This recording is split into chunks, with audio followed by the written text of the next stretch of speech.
bahwa kita masuk ke bagian kedua ya anak-anak, yaitu tentang konvergen dalam distribusi.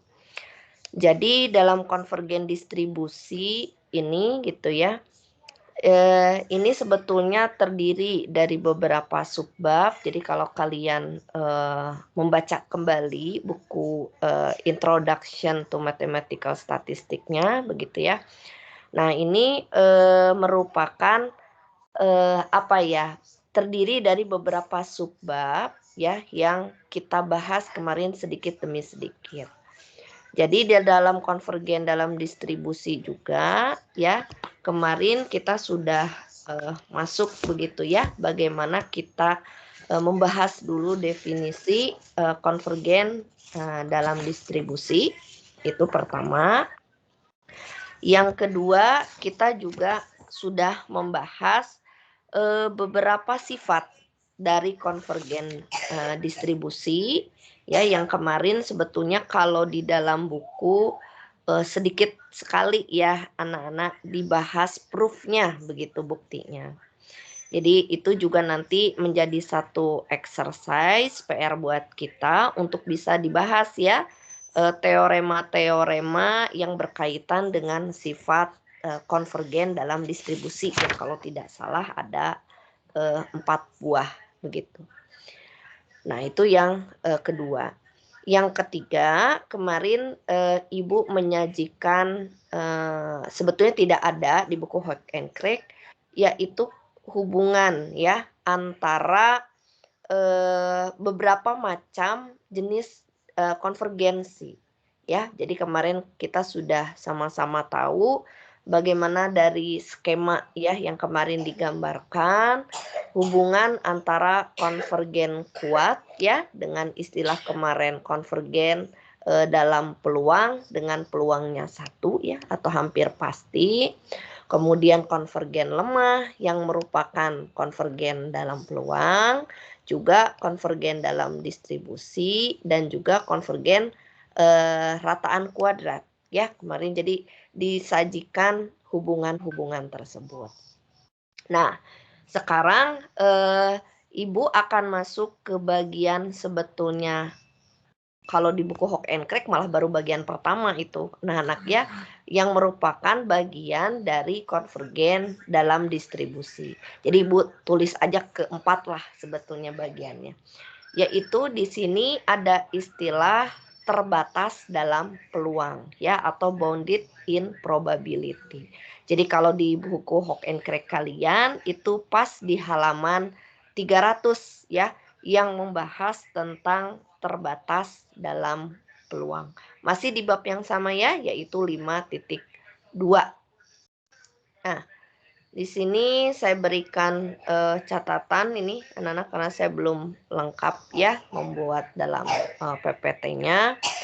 Nah, jadi dalam pembahasan terbatas dalam peluang ini ya, itu secara definisi itu menyebutkan bahwa kalau kita punya suatu barisan peubah acak Xn ya, dikatakan bahwa dia terbatas dalam peluang jika di sini ya, untuk setiap epsilon, artinya ada suatu bilangan yang sangat kecil dan itu bernilai positif.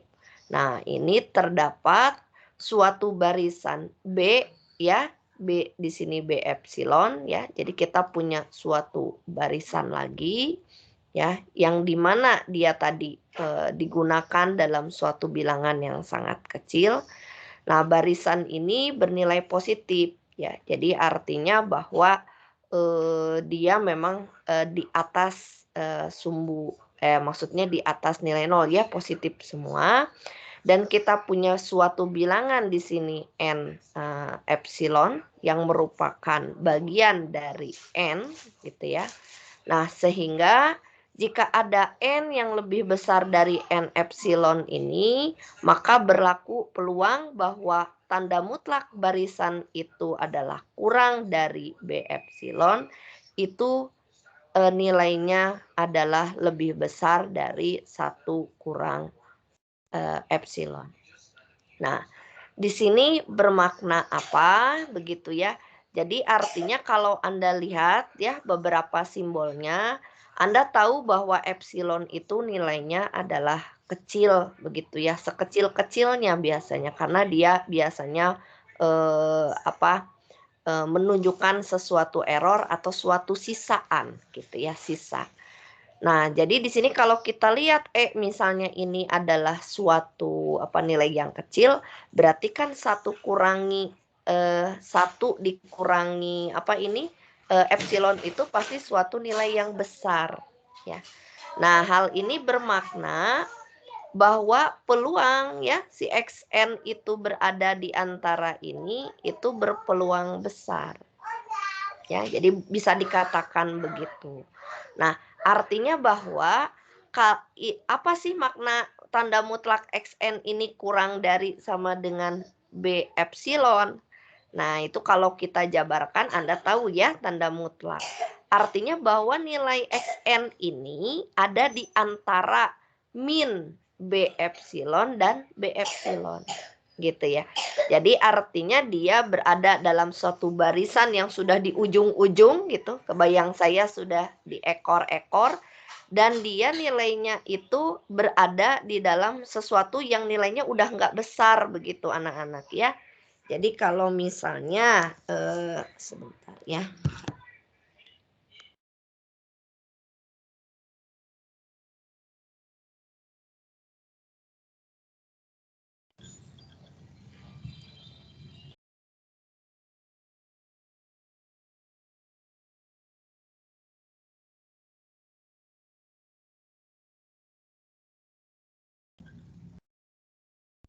Maaf izin bertanya, Bu. Ya. Itu definisinya yang B epsilonnya itu konstanta ya, Bu, bukan barisan. Kalau di sini dia masih menyebutnya adalah sebagai suatu barisan ya. Jadi kalau ini kenapa? Gimana? epsilon gitu, Bu. Maaf, suaranya agak putus-putus, Nak. Maaf, Bu. Jadi kalau di buku Hawke and Craig disebutnya itu there exists a constant B epsilon greater than 0. Jadi seharusnya konstanta bukan ya, Bu? Ya, maksudnya kan kalau barisan juga bisa menuju ke 0 ya, gitu. Ya, jadi bisa berupa suatu konstanta juga gitu. Nah, B epsilon ini lebih menggambarkan memang dia yang di ujung-ujung ya, anak-anak. Bentar ini Ibu kok nggak nyala pennya ya, sebentar.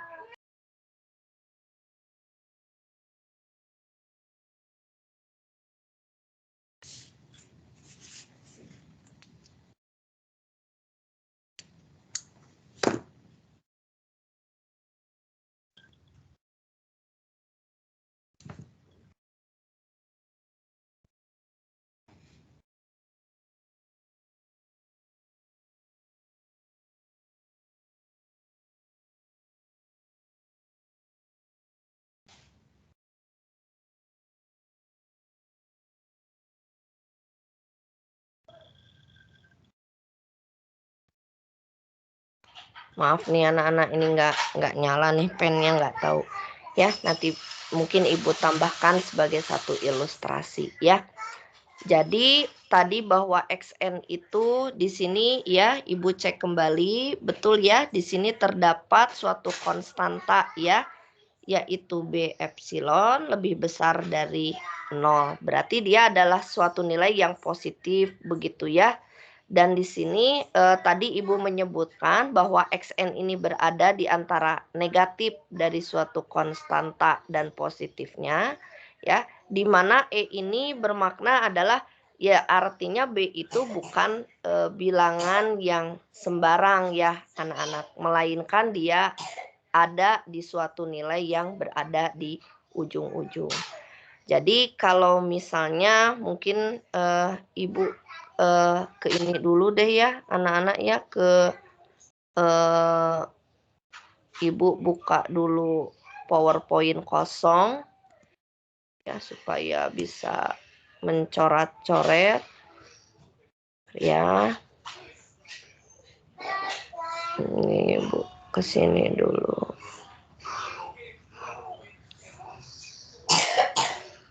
Oke, sudah terlihat ya, anak-anak? Tahu ini Ibu coba dulu ya, mudah-mudahan. Nah, kalau di sini bisa nih anak-anak, kenapa gitu ya anak-anak ya? Ya, jadi kalau misalnya di sini ya, Ibu punya ya, di sini kan biasanya N-nya begitu ya. Nah, kalau misalnya Ibu punya satu barisan begitu ya. Nah, seperti itu ya. Artinya bahwa kita adalah membicarakan sesuatu yang berada di ekor-ekor ya. Jadi artinya di sini tadi ada suatu N ya, epsilon. Nah, kita bicara bahwa dia di ekor-ekor ini, anak-anak ya, bahwa dia nilainya sudah tadi ya terbatas pada suatu nih. Di sini ya, anak-anak. Jadi Ibu menyebutnya di sini ini yang disebut B. Positif ya, sorry. Di sini B ini. Ya. Jadi bahwa kalau memang dia sudah konvergen ya, karena nanti terbatas dalam peluang itu ada kaitannya dengan konvergensi ya. Jadi artinya bahwa si peluang tadi ya, nilai B epsilon ya kurang dari xn kurang dari B epsilon ya, itu lebih besar ya dari 1 kurangi epsilon. Nah, artinya di sini nilai ini adalah besar begitu ya. Jadi boleh dikatakan bahwa ya ini sudah menunjukkan konvergen ya, menuju suatu nilai yang kita sebut nanti xn konvergen ke suatu x ya. Kalian kan sudah tahu bahwa konvergen itu tidak persis ya, dia nempel menuju X, tapi mendekati X tersebut.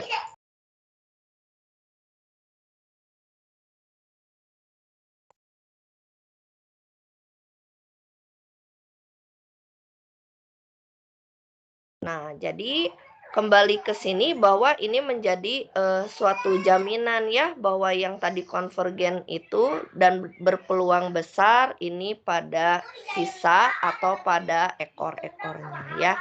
Ini pada sisa atau pada ekor-ekornya ya, atau disebut ujung dari barisan kita. Nah, kita nggak bisa bilang anak-anak pada suatu N yang kecil ini, karena kalau pada N yang di awal-awal di sini begitu ya. Nah, ini barisannya tentu saja belum tentu memenuhi sifat yang tadi ini. Nah, itu gambarannya bahwa apa sih yang dimaksud dengan epsilon itu? Nah, itu biasanya menunjukkan sesuatu sisaan error ya kalau di dalam pemodelan, tapi dalam bahasan kita itu adalah yang bagian di ujung-ujung barisan yang kita punyai. Ya. Nah, jadi seperti itu ya.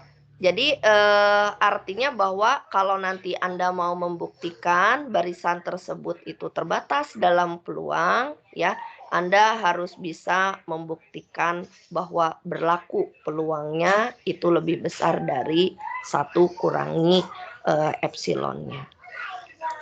Nah, di sini ya dari definisi ini ya ada beberapa teorema. Di sini tentu saja ada 2 teorema yang menghubungkan. Kenapa sih terbatas peluang ini nempel pada konvergen dalam distribusi begitu ya. Nah, tentu saja ini kita kaitkan nanti dari salah satu teoremanya ya, berkaitan dengan hubungan terbatas dalam peluang itu seperti apa. Nah, di teorema yang pertama ya, yang di 526 masih di halaman 300. Di sini xn merupakan barisan peubah acak dan x ini suatu peubah acak. Nah, jika xn itu konvergen dalam peluang ke x, nah maka xn ini terbatas dalam peluang. Ya, jadi artinya bahwa ketika suatu barisan itu konvergen dalam peluang, begitu ya. Nah, dapat kita katakan bahwa XN itu terbatas dalam peluang. Nah, ini sejalan ya, artinya dengan kalimat konvergen dalam peluang, ya, menyatakan dia terbatas. Nah, bahasa terbatas kan itu tadi ya, bagaimana nanti dari bukti teorema di sini. Jadi biasanya di sini dibuktikan nggak anak-anak? Kelihatannya enggak ya. Nah, ini biasanya menjadi satu exercise nih. Gimana nih membuktikan ya jika bahwa dia konvergen dalam peluang. Nah, dia konvergen dia terbatas dalam peluang. Nah, jadi itu maknanya ya, bahwa kelanjutan makna manfaat dari konvergen dalam peluang ternyata satu ya, dia konvergen dalam distribusi, juga dia terbatas barisan tersebut dalam peluangnya. Peluang apa? Ya peluang yang tadi didefinisikan pada 522 begitu ya.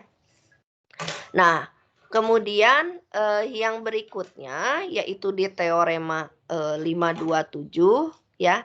Nah, di sini menyatakan bahwa ya, misalkan kita punya barisan peubah acak XN itu terbatas dalam peluang dan kita juga punya suatu barisan peubah acak YN itu konvergen peluang ke 0 ya. Nah, maka XN dikalikan YN. Nah, di sini kita melihat sifat juga begitu ya. Nah, ini sifat juga dari perkalian dua peubah acak, dia juga akan konvergen peluang ke 0 begitu. Nah, di sini diberikan proofnya begitu ya di teorema 527. Jadi Anda nanti bisa membacanya. Nah, kita bisa menggunakan definisi yang ada di atas begitu ya. Jadi untuk XN kita penuhi dulu di sini adalah sifat dari ini ya. Jadi kita culik ya, jika ini maka ini ya. Kalian sambil buka bukunya ya. Jadi di sini secara buktinya bahwa kita menggunakan sesuatu yang sudah kita ketahui terlebih dahulu ya. Nah, di sini ya, jika N lebih besar dari N epsilon ya, maka berlaku ini. Nah, kemudian maka di sini ya kita dapat mengalihkan begitu ya. Nah, maka Anda perhatikan limit atas ya dari perkalian si XN dikalikan YN lebih besar dari epsilon. Nah, itu ada suatu proses di mana nanti kita harus membuktikan bahwa limit atasnya itu adalah sama dengan si epsilon itu sendiri. Gitu ya. Nah, di sini nanti Anda bisa baca nih ya, Ibu belum menyalinnya ya. Jadi kita kenakan si perkaliannya begitu ya, dengan mengiriskan beberapa syarat, terutama syarat yang sudah diketahui dari ini. Ya, jadi yang kita kejar adalah tetap bentuk si XN YN lebih besar dari epsilon. Nah, itu harus nilainya kurang dari epsilonnya. Nah, itu jadi teorema 527 ini ya merupakan salah satu manfaat juga bagaimana kita punya barisan yang terbatas dan kemudian kita punya barisan konvergen dalam peluang. Nah, maka dia juga konvergen dalam peluang ke suatu nilai 0. Jadi kalau kita pakai yang tadi gitu ya, B epsilon yang ada, nah B epsilonnya itu menuju satu nilai yang tadi ya bernilai 0 kalau di sini gitu. Jelas kalau tadi di dalam ilustrasi Ibu bisa jadi ya dia konvergen menuju yang suatu nilai 0 gitu ya. Jadi semacam kayak sifat khusus dari pendefinisian 522. Nah, kemudian di sini gitu ya ada satu Ibu cek dulu ya itu satu teorema atau di sebelah mana ya anak-anak sepertinya sih nggak tercantum ya. Nah, di sini ada satu hubungan begitu ya. Jadi kalau XN ini konvergen dalam peluang ke X, nah sudah kita buktikan kan ya sebelumnya bahwa XN ini konvergen distribusi ke X. Nah, maka kita dapat melanjutkan bahwa si XN ini terbatas dalam peluangnya ya. Nah, tentu saja untuk membuktikan ini menurut Ibu nanti harus dicek dulu sama Ibu, dicari dulu ya. Di mana nih bunyi teoremanya ya, hubungan antara ketiga pernyataan ini gitu ya. Jadi kalau kita lihat kan yang jelas itu dari teorema yang sebelumnya adalah yang 526, yaitu yang loncat ya, konvergen dalam peluang, maka dia terbatas dalam peluang. Nah, kemudian kita tahu dari teorema sebelumnya, yaitu di bagian sifat dari konvergen dalam distribusi, bahwa kalau dia konvergen peluang, tentu saja dia konvergen dalam distribusi. Nah, di mana tadi hubungan ya antara konvergen dalam distribusi dengan terbatas dalam peluang? Nah, itu yang tadi harus dicari hubungannya. Ya, jadi untuk membuktikan ini sebetulnya sudah terbukti ya. Bagian 1 yang peluang keterbatas, kemudian bagian kedua yang peluang ke distribusi. Nah, berarti di sini harus bisa dibuktikan bahwa dia konvergen dalam distribusi, maka dia terbatas dalam peluangnya. Ya. Nah, sebentar ya, barangkali kita bisa melihat di beberapa latihan, saya cek dulu sebentar.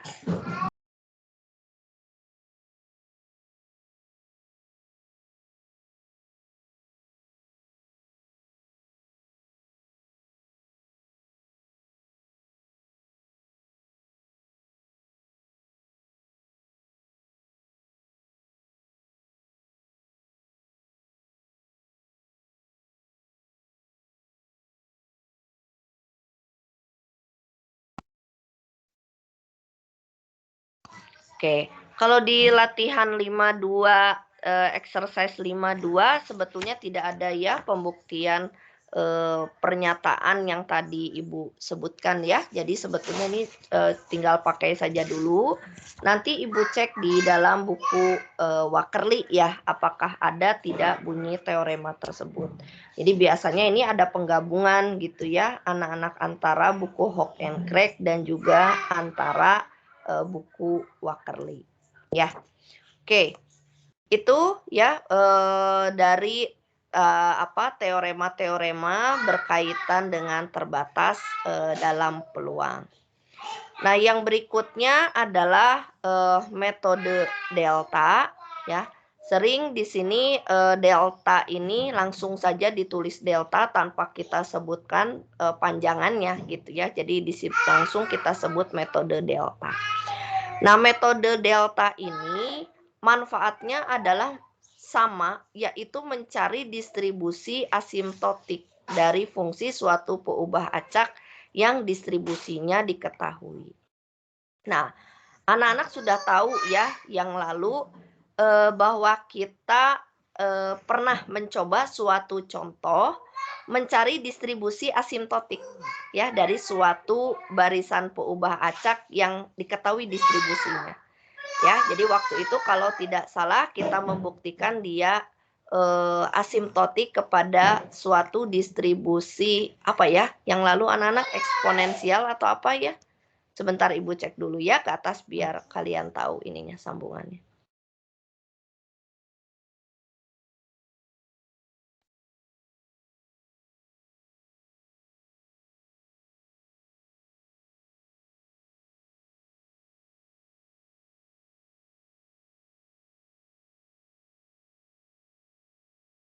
Nah, yang di bagian ini ya.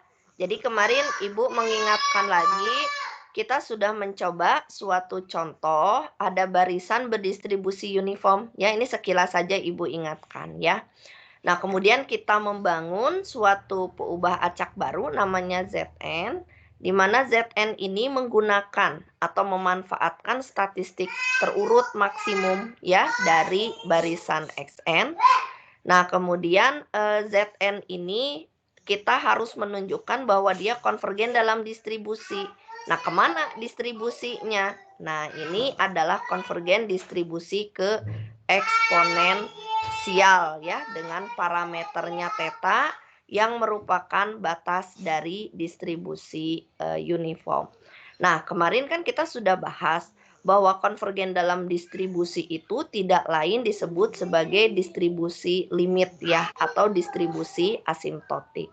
Nah, di sanalah sebetulnya metode delta ini digunakan sebagai suatu metode yang lain untuk membuktikan distribusi asimptotiknya.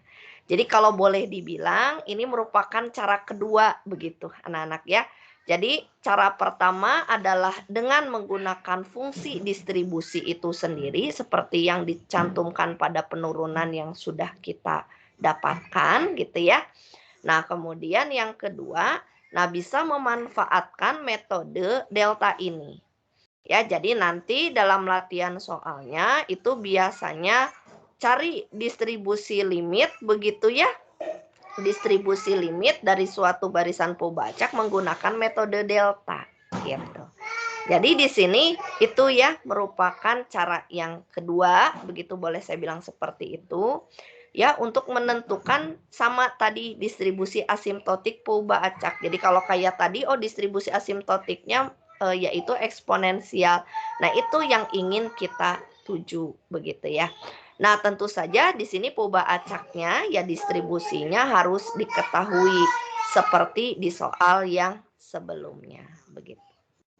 Nah, di sini untuk menggunakan metode delta ini itu diulang sedikit ya, bagaimana deret Taylor yang nanti ini akan kita pakai.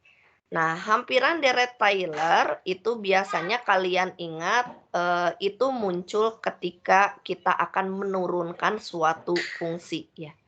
Jadi misalkan di sini fungsinya kita bentuk umum yaitu Gx. Nah, Gx tersebut dapat didiferensialkan di X ya.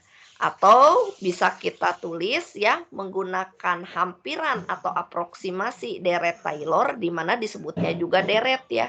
Anak-anak, jadi deret itu adalah suatu penguraian berupa penjumlahan. Nah, maka GY itu adalah sama dengan GX ditambah turunan pertama dari GX untuk di titik Y kurang X pangkat 1. Ya.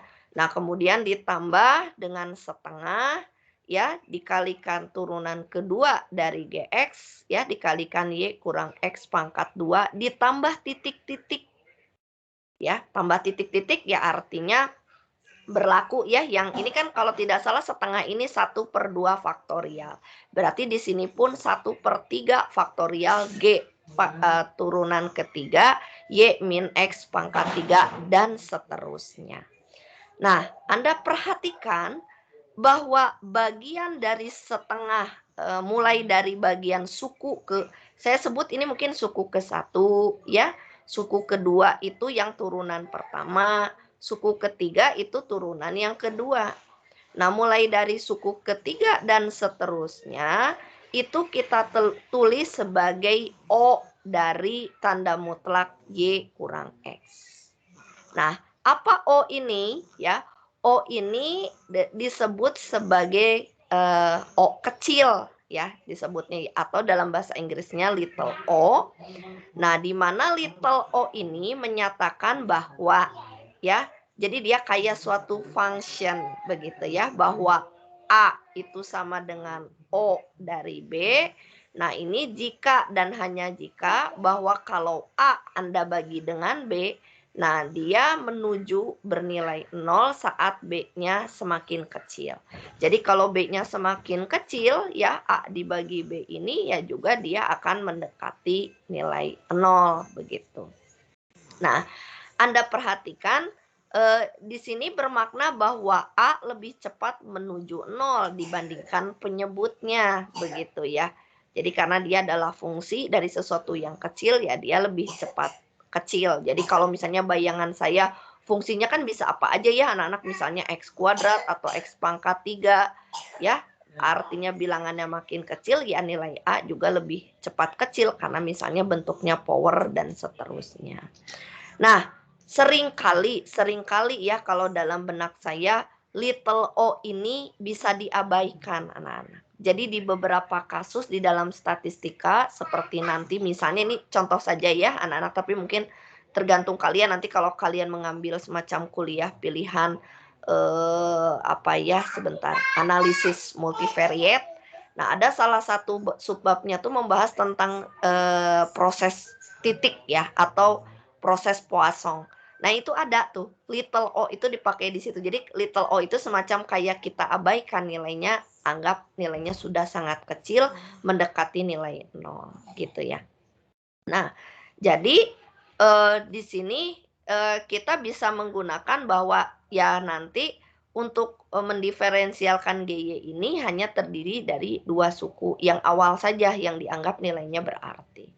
Nah, notasi yang berkorespondensi dengan little op ini didefinisikan sebagai suatu barisan YN gitu ya. Jadi kita kenakan kepada satu barisan yaitu di sini YN. Nah, di mana YN ini adalah little o ya dari XN. Nah, di mana kalau YN dibagi XN, nah dia konvergen begitu ya dalam peluang ke 0. Nah, ini saat N-nya menuju tak terhingga. Nah, ini merupakan penggunaan little o dalam konvergen dalam peluang. Jadi kalau maaf yang saya tulis di sini nih, yang saya beri abu-abu yang tadi ada bilangan A dan B. Nah, ini merupakan bentuk umum ya dari pendefinisian little o ini. Jadi bisa nanti little o ini kita kenakan pada barisan si peubah acaknya. Nah, kemudian terdapat suatu ini big O ya. Nah, ini berlaku bahwa YN sama dengan big O dari XN jika dan hanya jika YN per XN itu terbatas dalam peluang saat N-nya menuju tak terhingga. Ya, jadi ini semacam kayak tadi di dalam definisi yang 522 semacam kayak N besar dari epsilon. Kita ambil suatu nilai ibaratnya N yang besar-besar ya, suku yang besar. Nah, di sini terangkum dalam big O ini ya. Nah, maka dia memenuhi begitu ya bahwa dia terbatas dalam peluangnya. Nah, dari sana gitu ya, kemanfaatan dari tadi notasi yang little p ini, little o p ini dan juga yang kedua ya. Nah, maka dalam teorema 528 ya. Nah, ini yang seringkali disebut metode deltanya begitu ya.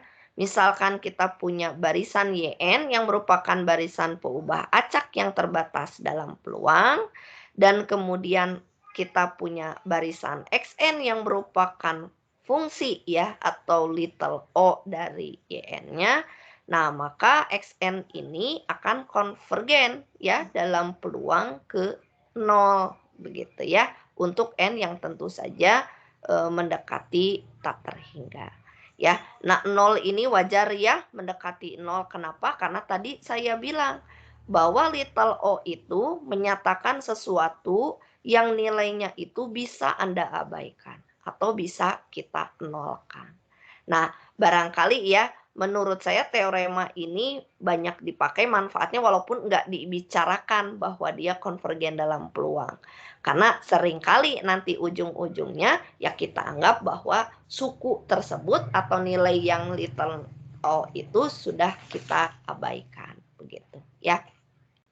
Nah, kemudian lanjut ya di teorema 529 misalkan kita punya barisan peubah acak XN yang sedemikian. Nah, sehingga ya untuk XN dikurangi suatu theta ya dikalikan dengan akar N-nya, nah dia akan konvergen ya ke distribusi normal dengan rataan 0 sigma kuadrat begitu ya. Ini konvergen dalam distribusi.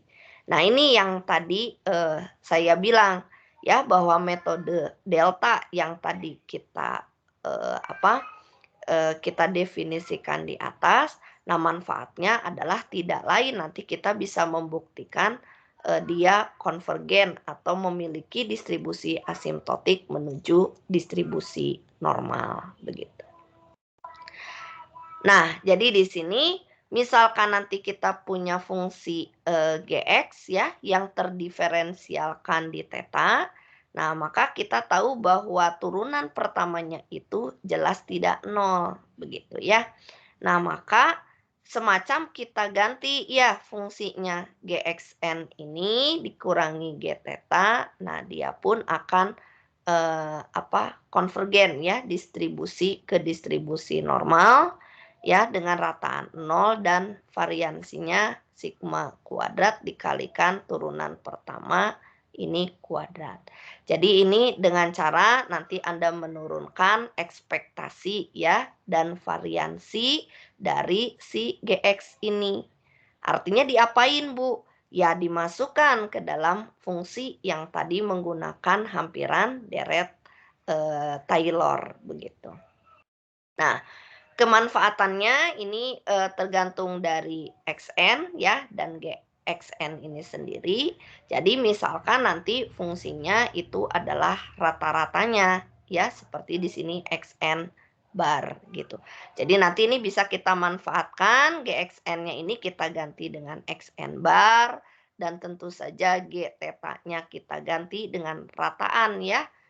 Biasanya dia mu juga dan seterusnya. Jadi kalau kita lihat ya ini kembali seperti kita melakukan ini ya pembakuan ya anak-anak dikurangi dengan rataannya dan dibagi dengan standar deviasinya begitu. Nah, jadi dua teorema ini nanti kita akan pelajari anak-anak ya, terutama di sini ada di sebentar di contoh. Ya, saya inikan dulu. Nah, ini di latihan, saya tulis dulu ya anak-anak karena nanti ini menyisakan beberapa latihan.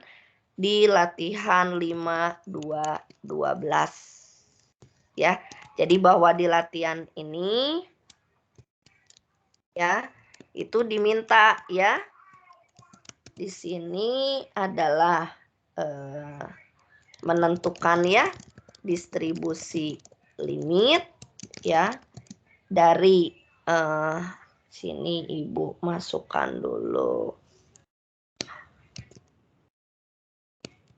ya akar n dengan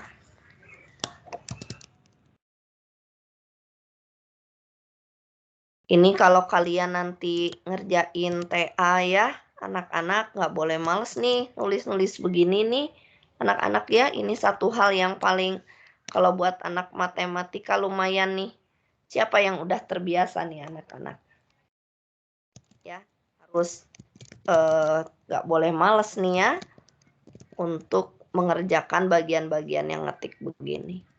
Nah tentu saja kan ngetik-ngetik ini dicicil ya anak-anak ya Ibu sendiri ini ngajar beberapa kali ngetik-ngetik ini harus sabar nih ya harus aduh sedikit demi sedikit lama-lama jadi bukit. Jadi dulu Ibu ingat sekali bikin tulisan-tulisan diktat begini itu dari magang dulu nih magang dulu sama Bu Utri ya magang sama Bu Ria begitu ya dapat nih bisa catatan-catatan yang melengkapi.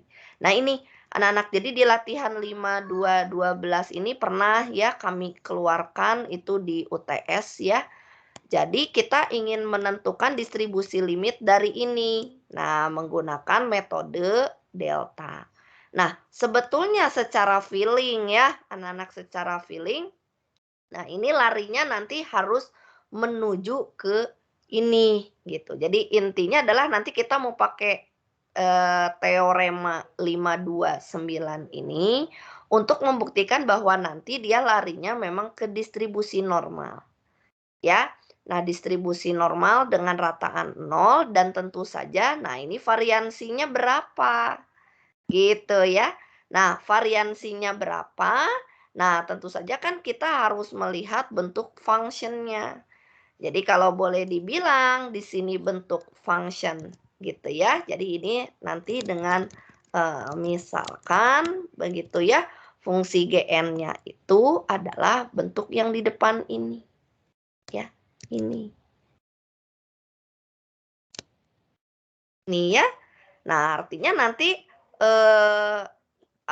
akan dibuktikan begitu ya.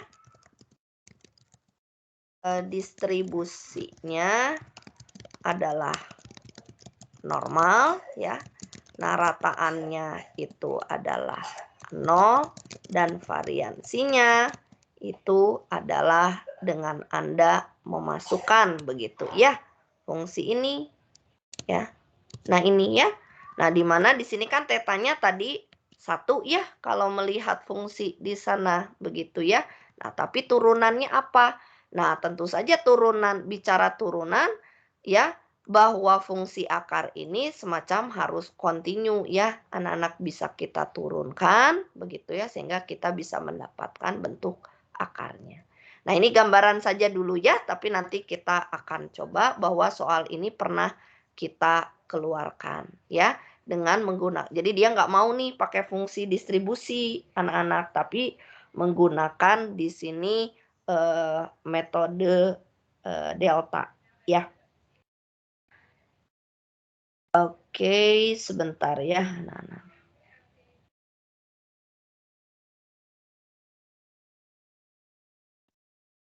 Oke, ya.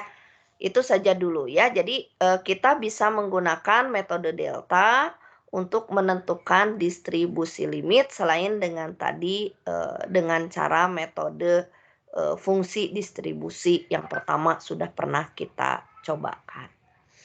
Nah, yang berikutnya ya itu adalah suatu teknik yang sebetulnya sudah familiar ya di telinga kalian, yaitu ada yang namanya teknik fungsi pembangkit momen. Nah, teknik fungsi pembangkit momen ini merupakan teknik yang digemari begitu ya oleh anak-anak karena yang terpenting Anda hafal fungsi FPM-nya atau fungsi pembangkit momen dari suatu distribusi.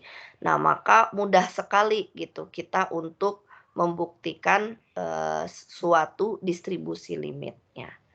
Nah, di teknik fungsi pembangkit momen ini ada teorema 5210 di mana di teorema 5210 ini bunyinya adalah misalkan kita punya Xn barisan peubah acak dengan suatu fungsi pembangkit momen Mxn ini. Ya, yang tentu saja ini kalimat ini sih definisi ya, anak-anak ya. Yang terdefinisi bahwa ada yang menulisnya tanda mutlak T kurang dari H untuk semua N. Nah, kemudian misal terdapat juga peubah acak X. Nah, ini udah curiga biasanya nih ada pasti konvergen begitu ya. Dengan fungsi pembangkit momennya itu Mx. Ya. Nah, ini yang terdefinisi pada ini tadi ya H1 di mana H1-nya itu kurang dari H. Jadi Anda tahu ya Xn itu kan lebih luas dibandingkan si peubah acak X yang biasanya kita konvergen ke peubah acak itu. Jadi wajar di sini dia menulis H1 itu kurang dari H-nya. Nah, jika limit dari Mxn ini itu sama dengan Mx, yang dengan kata lain ini mau bicara konvergen distribusi kan ya anak-anak. Nah, untuk suatu T kurang dari H, nah maka dia konvergen dalam distribusi. Nah, jadi artinya bahwa dengan nanti diketahui barisan peubah acaknya itu punya suatu distribusi, misalnya ya tertentu, nah kemudian kalian bisa mencari fungsi pembangkit momennya, lalu kalian limitkan, dan syukur-syukur ketemu bentuk Mx yang bagus, nah maka kita bisa menyatakan nanti bahwa Xn-nya misalnya konvergen ke eksponensial theta misalnya. Ya, seperti contoh yang tadi Ibu balik lagi ke bagian atas. Nah, jadi begitu ya, tidak panjang-panjang seperti kemarin kita menurunkan dulu F besarnya gitu ya. Kemarin tuh F kecilnya, terus F besarnya, terus lalu dilimitin F besarnya pindah kanan kiri gitu ya. Nah, langkah ini jauh disukai karena lebih pendek begitu ya. Ya, syukur-syukur tadi ya, bagus Bu, ketemu tuh bentuk M besar X-nya gitu, fungsi pembangkit momen dari si X-nya. Nah, sehingga di sini ya, jika dua peubah acak memiliki fungsi pembangkit momen yang sama, maka fungsi distrinya pun sama. Nah, ini kelebihan ya dari fungsi pembangkit momen. Jadi kalau dua peubah acak pembangkit momen yang sama, ya udah itu pasti distribusinya sama. Gitu ya. Nah, di sini untuk memanfaatkan MX ini ya, karena bentuk MX itu adalah banyak bentuknya adalah suatu ya perpangkatan begitu atau pangkat sesuatu ya. Nah, maka di sini dikenalkan dulu sedikit mereview bentuk-bentuk limit yang khusus anak-anak. Jadi ada bentuk rumus di sini limit n menuju tak terhingga ya. Untuk suatu di sini sebetulnya bentuk polinom ya anak-anak. Itu di sini ada 1 ditambah b per n ditambah suatu fungsi ya dari n dibagi n berpangkat c pangkat n. Nah, dengan b dan c di sini tidak bergantung pada n. Jadi bukan fungsi ya, dia adalah suatu bilangan. Nah, kemudian limit dari fungsi dari n ini, si n ini itu adalah 0, begitu ya. Nah, maka Anda di sini kita bisa memanfaatkan bentuk kalkulus ya yang lalu, yaitu bahwa di sini ya 1 ditambah b per n ditambah 1 yang n ini tadi di sini limitnya kita kenakan ya, dia hampir 0. Nah, maka bisa kita dekati dia dengan limit dari 1 tambah b per n saja. Nah, bentuk ini gitu ya, itu tidak lain adalah bentuk fungsi eksponen berpangkat b, c gitu. Nah, dari sini ke sini ya anak-anak, nah itu mungkin perlu ya review dari kalkulus yang lalu tentang ya penjumlahan deret ya, kemudian n-nya menuju tak terhingga anak-anak. Maka bentuk fungsi pangkat yang tadi saya sebutkan tidak lain dia adalah bentuk eksponen berpangkat si konstanta b dan c-nya. Nah, ini contoh saja beberapa bentuk yang sederhana. Jadi misalnya Anda punya 1 ditambah 1 per n dipangkatkan n gitu. Nah, Anda lihat bahwa bentuk ini secara umum dapat kita lihat bahwa b-nya itu adalah 1 dan c-nya juga adalah 1 ya. Karena c-nya kan nempel di atas yang ini ya. Nah, maka dia adalah E pangkat B kali C. B-nya 1, C-nya 1. Jadi dia adalah E itu sendiri. Nah, jadi bilangan E itu tidak lain gitu ya, diuraikan dari bentuk deretnya itu adalah limit 1 tambah 1 per n pangkatin n gitu ya. Nah, yang kedua itu adalah limit dari 1 min T kuadrat per N ditambah T kuadrat per N pangkat 3/2. Nah, ini bentuk penjumlahan dari bilangan berpangkat ya, polinom. Dipangkatkan lagi. Nah, dengan memisalkan di sini B-nya ini, Anda lihat bentuk yang ini. Nah, B-nya itu adalah min T pangkat 2 dan kemudian di sini fungsi dari n yang ini ya itu adalah T kuadrat per N pangkat 3/2 gitu ya. Nah, maka di sini Anda harus mengecek gitu ya bahwa B-nya ini adalah min T kuadrat nih yang ini. B-nya nempel di sini.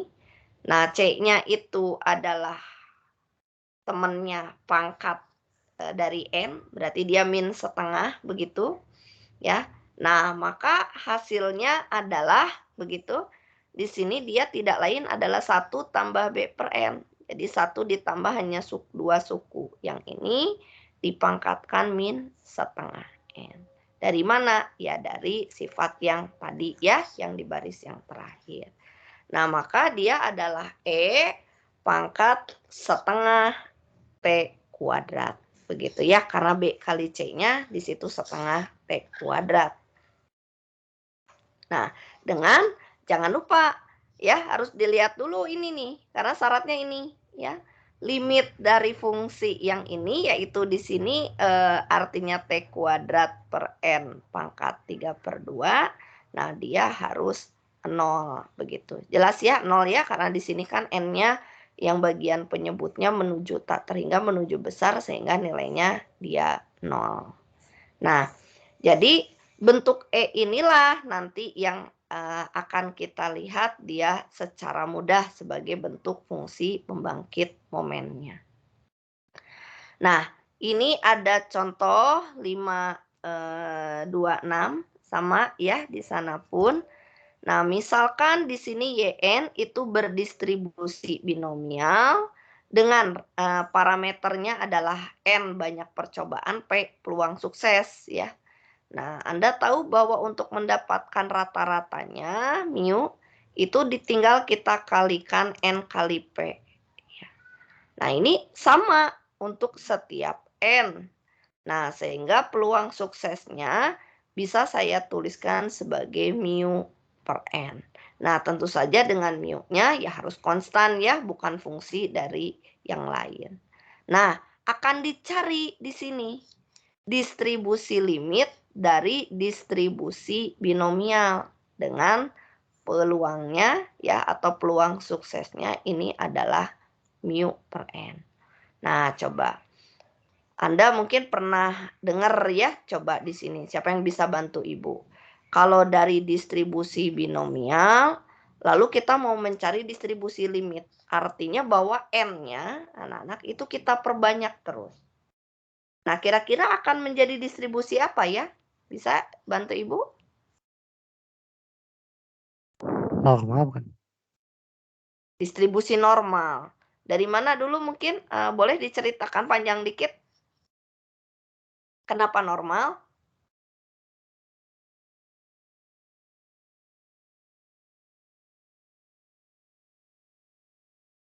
Halo, halo. Ingat di mana dulu mata kuliah apa? Anak-anak?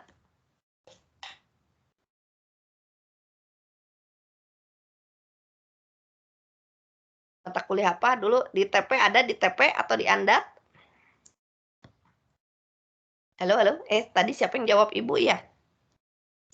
Di analisis data kayaknya, Bu. Di analisis data. Pernah dengar gitu ya? N-nya diperbesar gitu ya, dia akan mendekati norma. Ya, nah kita cek ya. Nah, sekarang kita lihat dulu bahwa fungsi pembangkit momen dari YN tadi ya, itu adalah sebetulnya ekspektasi dari suatu E pangkat T kali YN. Dari mana, Bu? Nah, bisa lupa. Coba kita lihat di definisi atasnya, didefinisiin nggak anak-anak? Nah, ini sebetulnya nggak didefinisiin ya, kita harus buka dulu nih. Fungsi pembangkit momen, yaitu MX itu adalah biasanya ekspektasi ya. Nah, ini definisi ya anak-anak ya dari pembangkit momennya. Yaitu E pangkat T YN. Nah, yang ini nih anak-anak ini yang jadi masalah nih. Ya, Bu, aduh saya sering kali nggak hafal. Nah, kalau tahun-tahun yang lalu, 2 tahun yang lalu ya, nah itu Ibu selalu memberikan nih sama Bu Ria, diberikan aja fungsinya gitu. Toh kita nggak maksud anak-anak suruh ngapalin gitu. Jadi biasanya nanti di bagian bawah diberikan beberapa fungsi pembangkit momen. Nah, termasuk ini ya. Jadi kalau dia binomial, nah fungsi pembangkit momennya langsung aja ini. Nah, ini juga bagus sekali menurut Ibu nanti latihan ya. Bukan latihan, merangkum kembali nih berbagai fungsi pembangkit momen dari berbagai distribusi. Kenapa, Bu? Karena nanti ada di soal-soal ini yang dia Poisson. Nah, gimana distribusi Poisson teh bentuk pembangkit momennya gitu. Nah, jadi tolong bisa jadi ini nanti kalian list. Nah, fungsi pembangkit momen dari binomial itu adalah 1 min P ya. ditambah P pangkat E pangkat T ya, dan dipangkatkan dengan N gitu ya. Nah, maka dengan mensubstitusi tadi P-nya itu ya, peluang suksesnya itu adalah mu per N ya, maka kita ganti P-nya di sini mu per N. Nah, karena di sini ada barengan sama-sama ada mu bentuknya, nah maka di sini tinggal 1 ditambah mu-nya kita keluarkan, tersisa E pangkat T gitu ya, dikurangi 1. Nah, N-nya udah sama nih penyebutnya, begitu ya. Nah, dipangkatkan N. Nah, sekarang kita perhatiin ya. Nah, karena kita mau mengenakan limit di pada fungsi MYN ini gitu. Nah, maka Anda perhatikan bahwa nanti di dalam limitnya itu adalah bentuk fungsi yang tadi 1 ditambah B per N pangkat sesuatu. Nah, disinilah nanti ya, makanya tadi diberikan pengantar review dari kalkulus supaya ya kita ingat gitu ya bentuknya. Nah, misalkan di sini B gitu ya, itu adalah mu dikalikan E pangkat T min 1 ya. Kemudian C-nya itu adalah 1. C-nya di mana, anak-anak? Di sebelah N ya. Di sini ya, C-nya ya. Ini ya, C-nya ya. Biasanya di sini ya. Nah, C-nya itu artinya 1. Kalau nggak ada, ya, ini B-nya full, kita pakai B-nya ya. Dan di sini karena nggak ada suku ditambah lagi nih, anak-anak ya. Nah, di sini kan nggak ada suku lagi ya. Jadi tidak ada ditambah 0. Nah, maka suku ketiga yang tadi ada pada review di atas itu dia 0 gitu. Ya syukur aja ya. Kalau fungsinya 0 ya limitnya pun 0 begitu. Nah, maka bentuk ini menjadi E pangkat B kali C gitu ya. Di mana B-nya itu adalah mu E pangkat T min 1 dikali 1. Ya udah tinggal bentuk ini. Nah, ini itu tuh adalah mendekati suatu fungsi pembangkit momen dari Y. Nah, apakah bentuk fungsi pembangkit momen E pangkat sesuatu ini familiar? Gitu ya, yang kalian hafalkan. Oh, familiar Bu. Ternyata dia adalah distribusi Poisson. Nah, itu kan berarti harus ngapalin ya. Coba Ibu kalau udah dapat kayak gitu, aduh bentar ya ini distribusi apa kan belum tentu inget kita gitu ya. Nah, ternyata di sini ini benar nggak anak-anak distribusi Poisson nggak? Cek lagi ya. Gitu. Kok jadi nggak normal tuh anak-anak? Ya, Y ini berdistribusi Poisson mu gitu ya. Nah, jadi YN ini konvergen dalam distribusi ke Y. Nah, di mana YN ini boleh ditulis langsung konvergen ke distribusi apanya, yaitu Poisson mu-nya gitu. Nah, kenapa nggak ke normal anak-anak? Nah, biasanya kita ngelihat peluangnya ya anak-anak ya. Nah, di sini peluangnya ada tambahan sih, dulu ingat hubungan antar distribusi kalau peluangnya makin kecil, nah dia lari ke distribusi Poisson ya. Ini tolong anak-anak cek kembali begitu ya. Nah, ini betul nggak dengan cara mengumpulkan tadi ya berbagai macam bentuk fungsi pembangkit momen dari berbagai distribusinya begitu. Ya, oke. Nah, ini catatan aja ya. Nah, jika N mendekati tak terhingga dan P kecil, nah ini ada kata P kecil padahal kan di atas nggak ada ya anak-anak. Nah, maka kalau X itu berdistribusi binomial, nah dia ternyata akan mendekati ya secara asimptotik ke distribusi Poisson dengan rata-ratanya mu. Nah, atau dikatakan di sini bahwa distribusi Poisson ini merupakan distribusi limit ya dari distribusi binomial saat n besar dan p-nya kecil gitu. Nah, itu ya barangkali catatan dari beberapa. Ibu lihat dulu ke bawah.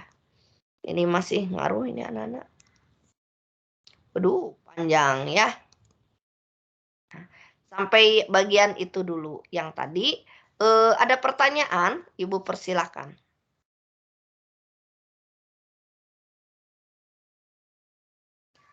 Abiasa Pramana Wisista, aduh namanya bagus. Abiasa ada pertanyaan Abiasa. Iya Bu. Belum kepikiran mau nanya apa sih Bu. Belum kepikiran. Tapi kira-kira Anda bisa menyimpulkan nggak seperti tadi Ibu bilang bahwa MX ini sederhana. Kalau menurut Abiasa bagaimana?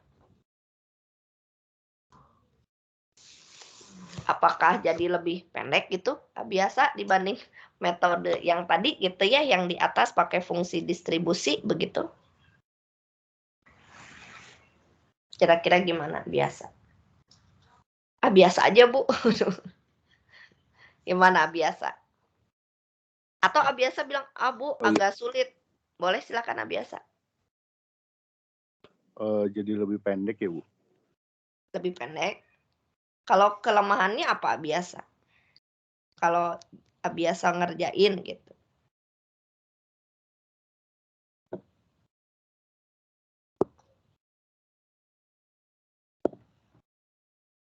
Kepikiran? Or no?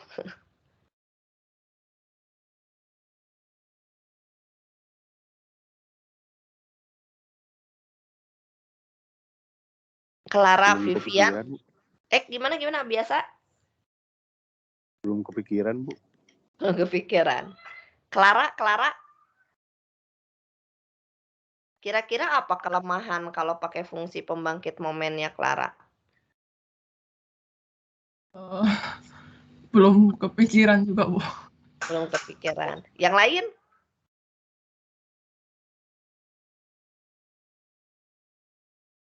Kalau Ibu deg-degan anak-anak. Pas udah diturunin gitu ya bentuk-bentuknya nih. Taunya, aduh, ini fungsi pembangkit momen apa ya? Ngerti nggak maksudnya, Clara? Ya Bu. Ya, jadi maksud Ibu udah nurunin gitu ya, kayak tadi pakein limit, bla bla bla, pakai sifat tadi ya, yang pangkat misalnya. Taunya bentuk akhirnya tidak menuju ke suatu distribusi tertentu. Terkadang begitu anak-anak, terkadang ini Ibu curhat aja ya. Jadi pas ketika kita menyelesaikan dengan teknik, apa tadi, fungsi pembangkit momen, kan namanya juga teknik pembangkit momen ya, anak-anak. Jadi artinya hasil akhirnya harus sesuatu M besar dari X lah. Taunya kenapa ya ini tuh bentuk pembangkit momen apa, dicocok-cocokin sama berbagai macam distribusi gitu ya. Misalnya distribusi binomial, nggak kayak gitu bentuknya. Oh distribusi Poisson, aduh nggak kayak gitu juga. Nah loh gimana ya. Nah itu yang akhirnya mentok ya. Jadi pernah waktu itu kami nggak tahu anaknya salah di mana gitu ya. Pas ketika ujian tuh kita ikuti jalannya, kan biasanya gitu ya kalau soal membuktikan kan kita juga harus melihat bahwa anak itu ngertinya sampai mana gitu. Jadi bukan jawabannya harus persis sama kayak apa ya, kayak jawaban solusi dari dosen gitu. Terkadang ini anak kemana sih arahnya? Oh mungkin dia salah sedikit apa mentok ujungnya. Ujungnya kan jadi bingung ya. Aduh ini distribusi apa Bu? Nah itu pernah terjadi hampir di sebagian kecil ketika ujian gitu ya. Jadi pas mencoba, waduh nggak cocok Bu distribusinya. Kayak gitu mungkin ya. Jadi belum tentu nih cocok ya, langsung ke distribusi apa. Memang kelebihannya lebih pendek gitu, tapi seperti itu kendala yang biasa dihadapi begitu ya. Nah itu juga mungkin ya nanti bisa Anda coba nih di beberapa yang menggunakan fungsi, sebentar ya anak-anak ya. Nah ini misal di 5216 nih anak-anak ya. Nah, di situ ada ya, kita punya fungsi PDF ya, fx, yaitu E pangkat min X. Nah, dia minta ditunjukkan ya, bahwa fungsi pembangkit momen dari YN-nya gitu ya, itu adalah E pangkat bla bla bla dan seterusnya. Nah, yang B-nya tuh 5, 2, 16 buktiin gitu ya, tentukan limit distribusi limit dari YN. Nah, kalau kita udah punya fungsi pembangkit momennya kan pasti kita langsung aja gitu ya pakai fungsi itu gitu, tidak pakai tidak pakai metode yang lain lah, sebut seperti itu.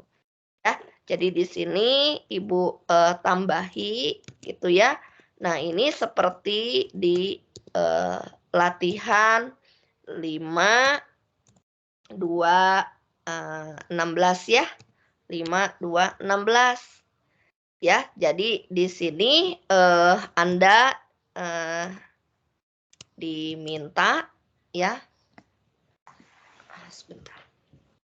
Diminta ya menentukan di sini menentukan fungsi pembangkit momen dari YN ya, dan mencari distribusi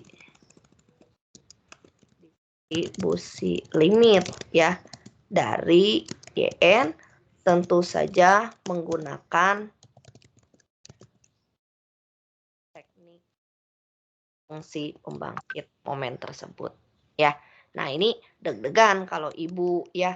Jadi apakah tadi ya kan kalau yang di show itu kan artinya ini mah udah tinggal dibuktiin ya. Udah dia pokoknya ujungnya kamu harus dapatlah bentuk kayak gitu. Nah, kalau udah dapat bentuk kayak gitu ya.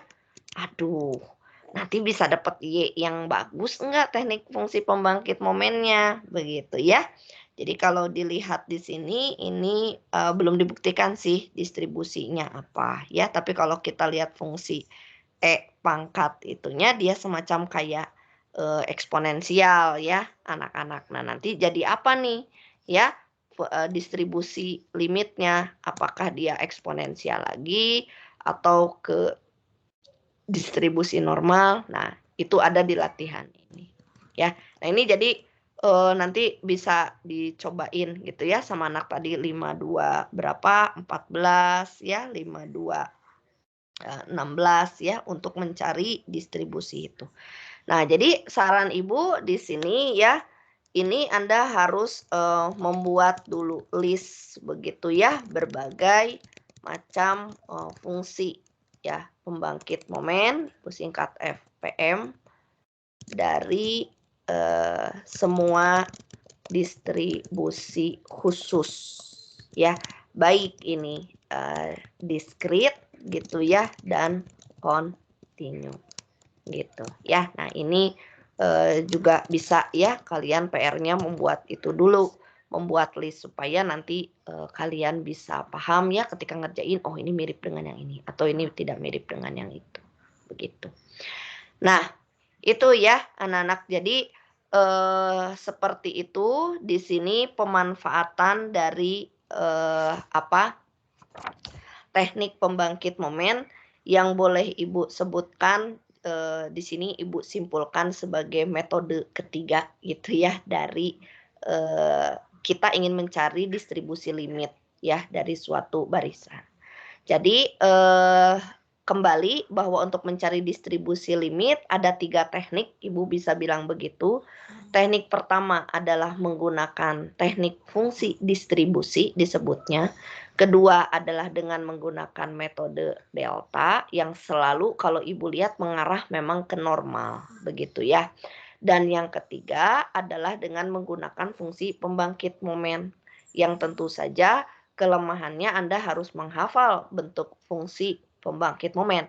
Kalau teknik yang pertama fungsi distribusi mah nggak usah tuh ya, Anda udah tahu fungsi distribusi itu bagaimana konsepnya gitu. Nah, masing-masing dari 3 metode teknik tersebut, nah itu kan pasti punya kelebihan kekurangan.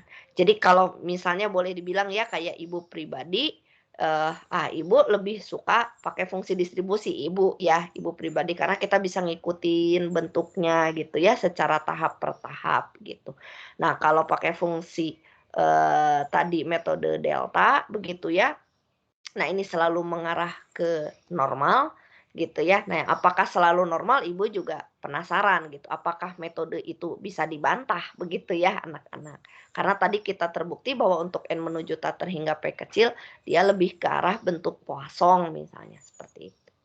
Nah, yang ketiga di metode fungsi pembangkit momen ini merupakan metode alternatif yang menurut Ibu banyak disukai sama anak-anak. Karena pernah di ujian Ibu udah pakai fungsi distribusi, kayaknya mentok dia kayaknya pakai fungsi distribusi, dia langsung pakai jebret fungsi pembangkit momen teh selesai gitu ya.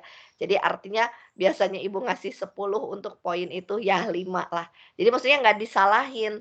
Cuma kan kita di situ disebutin di soalnya pakai fungsi distribusi, nggak pakai fungsi pembangkit momen. Jadi bukan dipilih lah gitu, harus dikerjain gitu ya.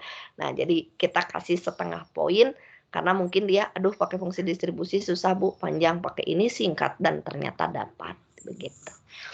Nah, ya, jadi itu dulu yang bisa Ibu jelaskan berkaitan dengan pemanfaatan di sini masih distribusi konvergen dalam distribusi ya. Tadi memang menyisakan ya anak-anak ada beberapa teorema yang nggak dibuktikan memang di bagian atas-atas. Nah, itu harus memang kalian baca dan lengkapi. Biasanya ada satu sih, ya ini mah bocoran aja ya. Biasanya di ujian ada satu lah yang suka kami keluarkan gitu ya. Misalnya buktiin teorema ini gitu ya. Nah, biasanya teoremanya menyangkut beberapa sifat gitu ya. Kayak misalnya di konvergen dalam distribusi itu dikeluarkan satu.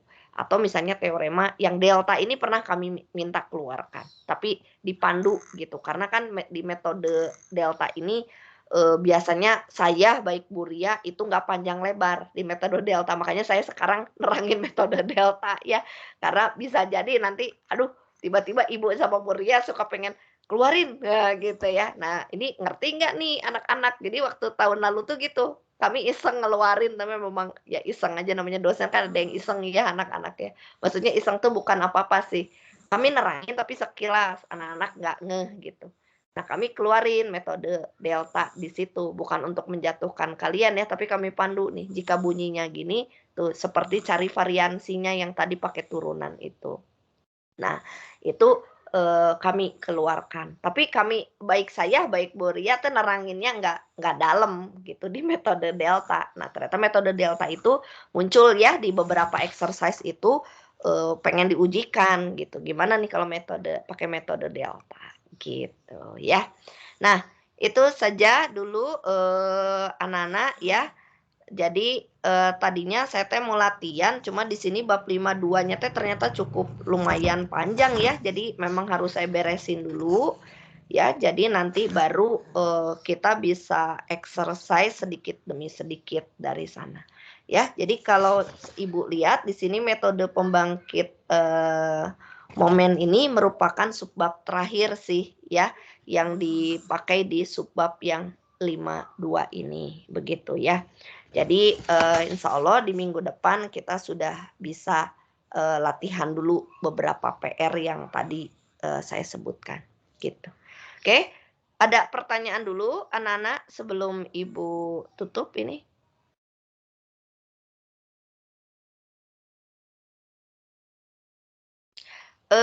Di sini tuh kemarin ketua kelasnya siapa ya? Saya Bu Azaila. Azaila kira-kira nih Azaila kalau mau diadain tutorial ya kelihatannya mungkin sudah bisa mulai begitu. Kira-kira bisa dicarikan waktunya begitu Azaila? Ya, mungkin 1,5 jam gitu ya misalnya di luar jam kuliah ya tentu saja Azaila ya gitu. Supaya bisa mulai nanti dengan Kak Susi begitu. Baik Bu, nanti saya bicarakan dengan teman-teman yang lain. Ya nanti Ibu kasih kontak Kak Susinya ya, jadi Ibu harapkan di minggu ini ya atau di minggu depan, nah itu bisa kita mulai ya, jadi dicicil dikit-dikit ya karena Ibu khawatirnya ada beberapa pendalaman ketika di kelas Ibu kan cuma ngasih contohnya satu gitu ya, anak-anak seringnya satu lah ya kadang, kalau syukur-syukur ada 2 jenis. Nah Jadi dengan adanya tutorial itu mudah-mudahan terbantu untuk mendalami ya bentuknya seperti apa. Jadi nggak ngawang-ngawang gitu. Karena kan tentu saja di sini ya Ibu menyadari ya dengan kelas yang ya banyaknya ini 70-an begitu ya. Anak kan tentu saja nggak bisa Ibu perhatiin semua gitu. Jadi misalnya Ibu pasti hafalnya si Okta lagi ya gitu yang sering nanya sama Ibu gitu kan. Terus Azaila sebagai ketua kelas yang lainnya gimana? Kan Ibu nggak tahu. Ya, Ibu pun memanggil kan tidak semua Ibu panggil acak ya. Apakah kalian bisa paham atau tidak gitu. Nah, kalau di tutorial nanti kan kalian bisa bertanya tapi memang lebih fokus ke latihan soal ya sebetulnya. Jadi kalau ada materi-materi yang misalnya kurang jelas, nah itu bisa ditampung dulu oleh Kak Susinya gitu ya dan bisa ditanyakan kembali kepada Ibu. Jadi dalam hal ini kalau soal teoritis bisa jadi nggak langsung, jadi tidak langsung ya nanya ke Teh Susi, boleh dititip dulu gitu nanti biar Ibu yang menjawab. Jadi lebih ke memang teknis ya, bagaimana nih nyelesain misalnya soal ini. Nah itu bagaimana cara menyelesaikannya gitu. Nah itu aja sih, jadi biar terlatih keberagaman dari bentuk-bentuk soal ya. Nanti pemaknaannya bisa dikembalikan ketika di kuliah oleh Ibu gitu. Ya, itu aja Azaila ya. Mudah-mudahan nanti ada waktunya mungkin diberikan beberapa alternatif waktu supaya nanti oleh Teh Susinya pun bisa dipilih ya. Jadi misalnya bisa sore, bisa malam, nggak apa-apa ya. Tapi kalau malam Ibu nggak tahu nih yang di daerah sinyalnya bagaimana kan itu kadang sangat tergantung begitu ya. Nah nanti medianya Ibu persilahkan sih, kan katanya ada yang bilang Bu MS Tima agak berat ya, nanti boleh pakai Zoom, boleh pakai apa yang lebih ringan ya, dan tentu saja bisa diikuti sama semua gitu ya. Oke, itu saja dulu ya anak-anak bahan dari Ibu. Ya, nanti silakan dilengkapi dulu, nanti baru kita absen kembali sedikit demi sedikit. Subbabnya 5.1 dan 5.2 begitu. Oke, selamat sore anak-anak semua. Semoga tetap jaga kesehatan masing-masing. Ya, mudah-mudahan nih yang tadi luring atau malah nggak mengharapkan luring sebetulnya ya. Anak-anak udah enjoy aja di rumah ya gitu. Ya, bisa bertemu lagi ya di kampus. Baik, itu saja dari Ibu. Assalamualaikum warahmatullahi wabarakatuh. Waalaikumsalam, terima kasih Bu. Ya. Terima kasih. Terima kasih Bu. Terima kasih, Bu. Bu.